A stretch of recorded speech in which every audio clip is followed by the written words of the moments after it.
Brothers, this is Dr. Phil Chavez of the Men's Academy. The statue behind me testifies how much the Islanders revere St. Damien of Molokai, or as otherwise he's known here as St. Damien Of Molokai. Now it stands in front of the Capitol building here, the state Capitol building here in Honolulu.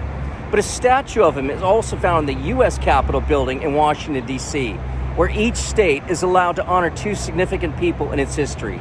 The other statue is that of King Kamehameha the Great. Now born Joseph de Verster in rural Belgium on January 3rd, 1840, he was the youngest of seven.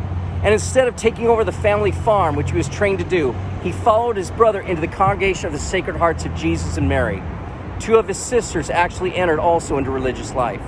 Now Joseph took the name Damien after a 6th century martyr.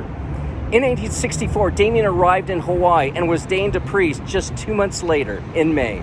He served 9 years in Oahu before heading to Molokai. Now, the Hawaiian government established a leper colony on the Kalaupapa Peninsula of Molokai in forced quarantine.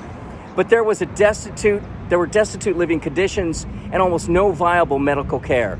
Anarchy and immorality ruled. Now, Father Damien wanted to restore order and inspire the lepers with a sense of dignity. Now, the life was brutal given the sights of these ravaged bodies and faces and the fierce smell that came from them. But Father Damien embraced it all, and he saw to their needs. He washed their bodies, he bandaged their wounds, he cleaned the rooms of the disabled. And he also led the capable lepers to work alongside him in constructing buildings, doing maintenance, road repair, and farm work. The parish church they built, St. Philomena, still stands to this day. Father Damien also taught these people, these lepers, musical skills.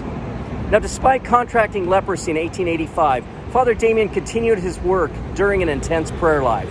Often he was found in church, and he wrote, "It's at the foot of the altar that we find strength we need in isolation."